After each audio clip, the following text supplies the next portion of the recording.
Why did you never tell me this? Why did you hide this from me for so long? And now my mom is dead and I cannot even talk to her, I yelled, my voice shaking as I stared at him. My dad sat silently in the driver's seat, his hands gripping the steering wheel tightly, his knuckles pale. He opened his mouth to speak, but no words came out. The car was parked on a quiet street, the hum of the engine the only sound breaking the tension. My chest heaved as I tried to make sense of what he'd just told me. It felt like the ground beneath me had crumbled. My name is Hannah, and I just turned 18. It was supposed to be a good day, a celebration, maybe even a fresh start. Instead, I was sitting in a car with my dad, unraveling secrets I never knew existed. This road trip from Seattle to San Francisco started with laughter, shared stories, and miles of open road. But now, here we were, parked in front of a house I'd never seen before, my world flipped upside down. The trip had seemed like such a good idea at first.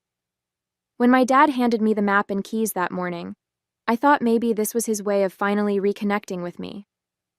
After my mom died 2 years ago, he'd been trying. Awkward dinners, small talk about school, the occasional compliment, but nothing like this. A road trip? Just the two of us? It felt so out of character for him that I almost said no, but something about the look in his eyes made me agree. He seemed hopeful, maybe even desperate.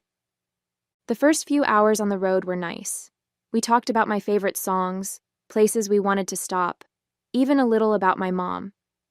He kept bringing her up, more than he usually did, and while it hurt, it was also comforting in a strange way. But as the miles passed, the conversations got heavier. He started apologizing, over and over, about how he used to treat me, about things he regretted, about how much he wished he'd done things differently. At first, I thought it was just his grief talking, but the closer we got to San Francisco, the more unsettled I felt.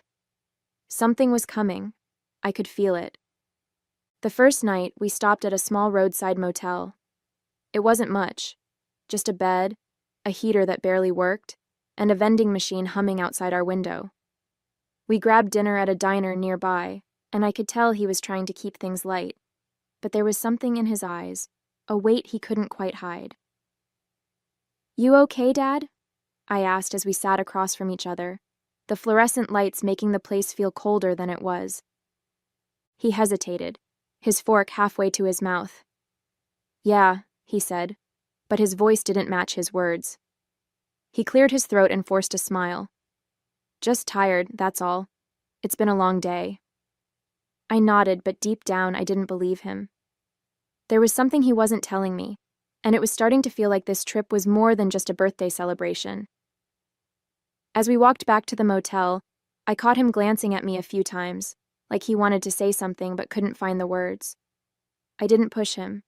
Not yet. Back in the motel room, I kicked off my shoes and sat on the edge of the bed, watching as Dad pulled his jacket off and hung it over the back of a chair. The silence stretched between us, broken only by the faint hum of the heater. Finally, I couldn't take it anymore. "Dad," I said, my voice softer this time. "Why do I feel like there's something you're not telling me?" He stopped, his back to me, and sighed deeply. "It's not the right time, Hannah," he said, shaking his head. "We'll talk when we get to San Francisco." He turned toward me, his expression a mix of hesitation and something that looked like fear. "Why not now?" I pressed. "We're here, just us. If there's something you need to say it." He rubbed his face with his hands, sitting down heavily in the chair. "It's complicated," he finally said. "I've made mistakes, Hannah. Big ones. Things I regret, things I can't change." He looked up at me, his eyes full of something I couldn't quite place. "Your mom always knew how to fix things, how to make things better. I didn't. And when she was gone, I didn't know how to be what you needed." I leaned forward, my heart pounding. "What are you talking about? You've been trying. I mean, things haven't been perfect, but I see you've been trying. Why are you being so hard on yourself?" He let out a bitter laugh.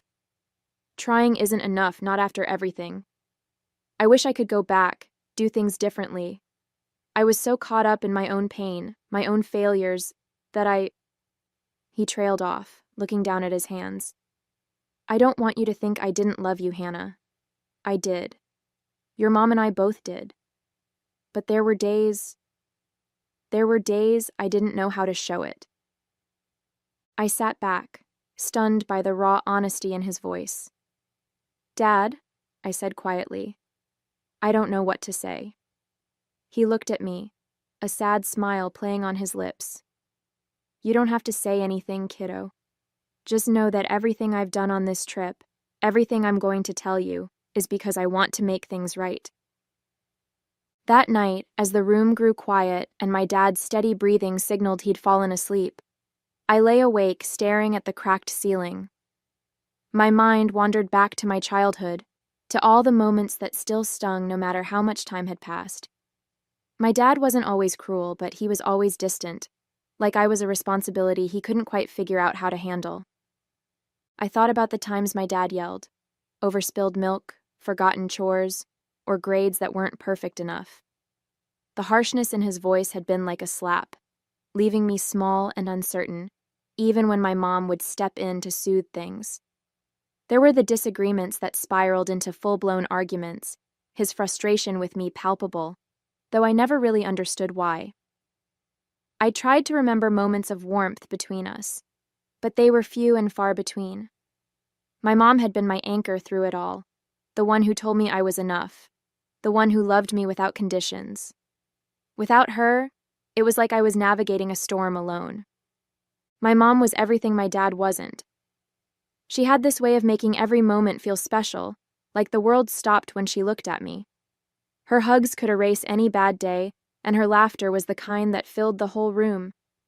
She never raised her voice, not once, even when I messed up. Instead, she'd sit with me, talk things through, and make me feel like I mattered. Losing her felt like losing the sun. Nothing's been as warm or bright since. Thinking of her calmed me down, and I felt asleep. The next morning, to find my dad sitting by the motel window, staring out at the parking lot. His shoulders were slumped, and the lines on his face seemed deeper in the soft morning light. When he noticed I was awake, he turned toward me with a small smile, but I could see the effort behind it. "Morning, birthday girl," he said, trying to sound cheerful. 18, that's a big one, huh? Yeah, I said, sitting up and stretching. Feels the same so far. He chuckled softly, but it didn't reach his eyes. Well, maybe this will help. He got up and grabbed a small envelope from his bag. He handed it to me, his hand lingering for a second before he let go. Your gift, he said, his tone lighter than his expression. It's something important. I looked at the envelope, its edges slightly worn from being handled. What is it? I asked, glancing up at him. For a moment, his face faltered, and he seemed to be searching for the right words. I want you to wait, he said finally, his voice quieter. Don't open it yet. Keep it sealed until we get to San Francisco. He smiled again, but it was shaky, as though he was trying to hold something back. Promise me, Hannah. I nodded, tucking the envelope carefully into my bag. Okay, I promise. He exhaled, the tension in his shoulders easing just a little. Good, he said, standing up straight and forcing a brighter tone. Now let's hit the road. Birthday breakfast is on me. But even as he tried to sound upbeat, I could see the weight he was carrying. Whatever was in that envelope, it wasn't just a birthday surprise. It was something more. We checked out of the motel and headed to a small diner down the road. My dad ordered pancakes for me, stacking them high with whipped cream and a candle stuck right in the middle. Can't have a birthday without cake, he said with a grin, but his voice wavered just enough for me to notice. I smiled back, trying to match his energy, even though the envelope in my bag felt heavier with every passing minute. The drive that day was quieter than before, the air between us thick with unspoken words. My dad made an effort to keep things light, pointing out random landmarks and playing a mix of oldies on the radio, but I could tell his heart wasn't in it. Every now and then, I'd catch him glancing at me, his jaw tightening like he was gearing up to say something but couldn't. The closer we got to San Francisco, the more I felt the weight of something hanging over us, something he wasn't ready to share just yet. By late afternoon, the city came into view, its skyline outlined against the fading sun. My dad fell silent as we crossed the bridge, the usual hum of his chatter replaced by a deep, almost brooding quiet. I watched him out of the corner of my eye, his grip on the steering wheel tightening as the car weaved through traffic. "We're almost there," he said finally, his voice low. "We'll check into the hotel first." When we pulled into the lot of a modest hotel on the outskirts of the city, he parked and sat there for a moment, staring straight ahead. "You all right, Dad?" I asked, my voice tentative. He nodded quickly, but his eyes told a different story. "Just tired," he muttered. He got out of the car before I could say anything else, grabbing his bag and heading inside. I followed, my heart pounding with the growing sense that whatever he had to say, it was going to change everything. Inside the hotel room, my dad dropped his bag by the door and glanced at his watch. "Get your things settled," he said, his voice lighter than it had been all day. "There's a place I want to take you tonight." I looked at him curiously as I set my bag on the bed. "A place? What kind of place?" He smiled faintly, avoiding my gaze. "Just somewhere special. Trust me, you'll like it." His tone was calm, but I could hear an edge of nervousness. Still, I wanted to believe it was something good. Maybe this was his way of celebrating my birthday after such a strange day. "Okay," I said, shrugging. "Let me freshen up first." As I washed up, I wondered what he had planned. A nice dinner? Maybe a surprise spot my mom used to talk about? The thought made me smile briefly. For a moment, I let myself feel excited, like maybe tonight would be the good memory I'd been hoping for. After I got ready, we headed out into the city. The streets were alive with energy, neon signs flickering against the dusk, and the hum of conversations and traffic filled the air. My dad was quiet as he drove, navigating through unfamiliar roads with a focused expression. "So," I said, trying to lighten the mood, "are you going to tell me where we're going? Or is this part of the surprise?" He glanced at me briefly, a faint smile tugging at the corner of his mouth. "It's a surprise," he said, his tone softer than usual. "Just sit back and enjoy the ride." I leaned against the window, watching the city blur past us. For a moment, I let myself believe this was a good thing, that he'd planned something special for me, a restaurant, a landmark, maybe even a memory tied to my mom. But as the streets grew quieter and the buildings less polished, I started to feel that familiar knot of unease creeping back in.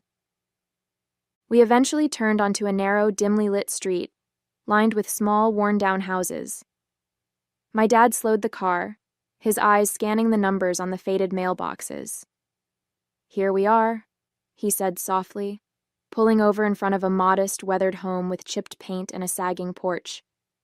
The engine quieted as he turned it off, and for a moment, the silence in the car was deafening. I frowned, glancing around. "This is it?"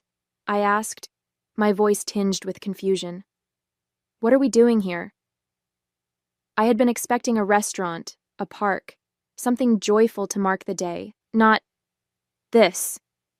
My dad didn't answer right away. He just stared at the house, his fingers gripping the steering wheel tightly again. "I need to tell you something, Hannah," he said finally, his voice trembling. "And it's not going to be easy." My chest tightened as I looked back at him. "What is it, Dad?" I asked cautiously. "You're scaring me." He let out a shaky breath, finally releasing his grip on the steering wheel. "Hannah," he began, his voice low and unsteady. "There's something I've been holding on to for a long time. Something I should have told you before now." He paused, running a hand through his graying hair. "You know, after your mom died, I thought about telling you 100 times, but every time, I talked myself out of it. I told myself it wasn't the right time, or that it would only hurt you more. But the truth is, I was scared. Scared of how you'd look at me after I told you. Scared of what it would mean for us." I stayed silent, my throat tightening as I watched him wrestle with his words. He continued, his voice breaking. You've probably wondered why I wasn't always the best dad to you. Why I was so distant when you were little. Why it felt like I was always angry or disappointed. And I hated myself for that, Hannah. I really did. Because none of it was your fault. Not a single bit of it. He took another deep breath, gripping the steering wheel like it was the only thing keeping him grounded. When your mom and I got married, we wanted kids so badly. She talked about it all the time, about what our family would look like, about how much love we had to give. But we couldn't. I couldn't. And that broke something in me. I felt like less of a man, less of a husband, because I couldn't give her the one thing she wanted most. I didn't handle it well. I became bitter, angry, and I shut her out when I should have leaned on her. He glanced at me briefly, his eyes glassy. But your mom, she was strong. She didn't let my anger break her.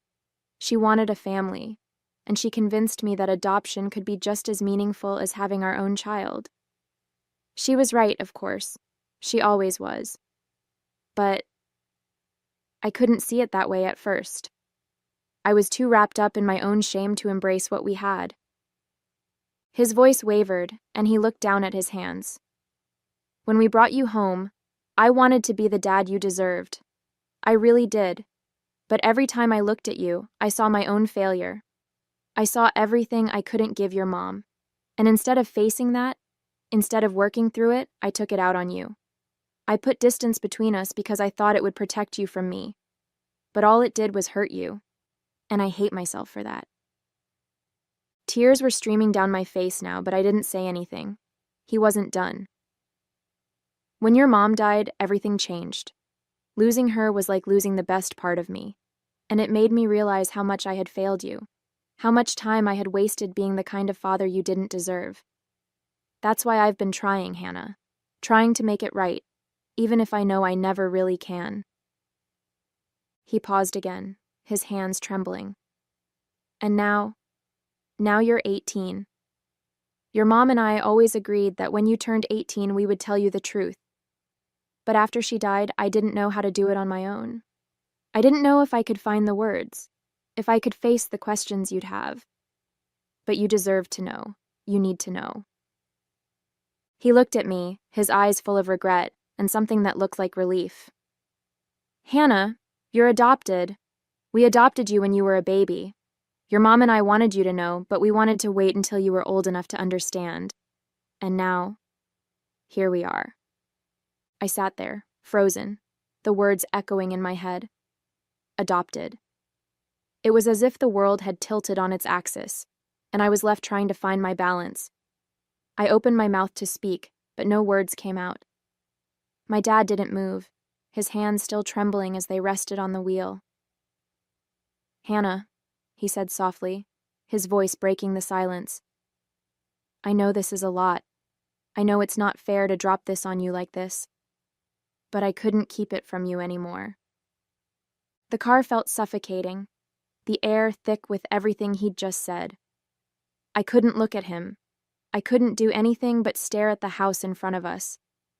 The chipped paint, the overgrown lawn, it all blurred as tears filled my eyes. Why? I finally managed to choke out. Why would you wait so long to tell me? And now my mom's gone, and I can't even ask her. I can't even talk to her about it. My voice cracked, and I felt my chest heaving with the weight of it all. My dad's head dropped, his shoulders sagging as though the weight of my words had physically hit him. I know, he said quietly, his voice thick with emotion. I know I should have told you sooner. Your mom wanted to tell you earlier. She thought we should when you were younger, but He sighed, his hands gripping the wheel tightly again. I was a coward, Hannah. I didn't know how to handle it, and after she was gone, I didn't know if I could face it without her. I turned to him, my voice trembling with anger and sadness. And this house? What is this? Why are we here? He swallowed hard, his eyes fixed on the dashboard. This is where your biological mother lives, he said, his words slow and deliberate. We thought you might want to know where you came from, who she is, but that decision is yours to make. I'll support whatever you decide. And before I could say anything, my dad nodded toward the glove compartment. Get the envelope, he said quietly, his voice steadier now but still laced with emotion. I hesitated, but reached over and opened the compartment. There it was, sitting where I had placed it that morning, now carrying a weight I hadn't understood until this moment. Open it, he said again, his eyes fixed straight ahead, avoiding mine. Slowly, I slid my finger under the flap and pulled out a single folded piece of paper. My heart pounded as I unfolded it, my breath catching in my throat when I saw what it was. My birth certificate. My original birth certificate. The name under Mother wasn't my mom's. It was a name I didn't recognize, written in bold, unyielding ink. I stared at it, the words swimming on the page. What is this? I asked, my voice barely a whisper. My dad exhaled deeply, finally turning to look at me, his eyes filled with a mix of sorrow and guilt. It's the truth, Hannah, he said quietly. It's where your story began. I couldn't take my eyes off the certificate. My fingers traced the unfamiliar name under Mother, as a lump formed in my throat. Everything felt surreal, like I was watching someone else's life unfold. This can't be real, I said, my voice shaky. Why didn't you tell me before? Why did you and Mom keep this from me? My dad's shoulders slumped, and he let out a long, ragged sigh.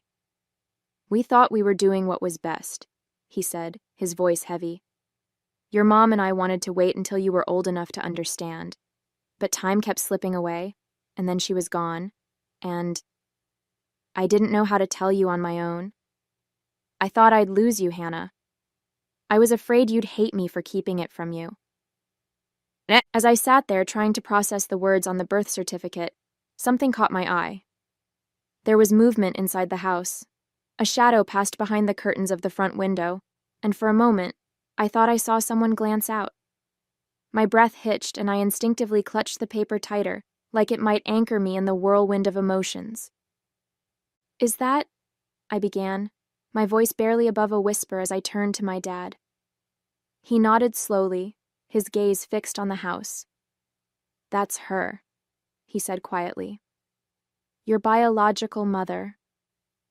His words hung in the air, thick and heavy, as I turned back toward the house, my mind racing. 1,000 questions flooded my head, but I couldn't form a single one aloud. I couldn't tear my eyes away from the house. The curtain shifted again, and this time, the figure lingered, their outline just visible against the glow of a dim lamp inside. My chest tightened, and I felt a strange pull. Curiosity, fear, anger, all tangled together. What do? I whispered, almost to myself.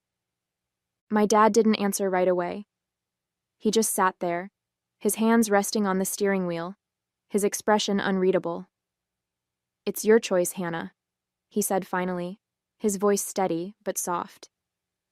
I brought you here because I thought you had a right to know, but whether you want to meet her, that's entirely up to you.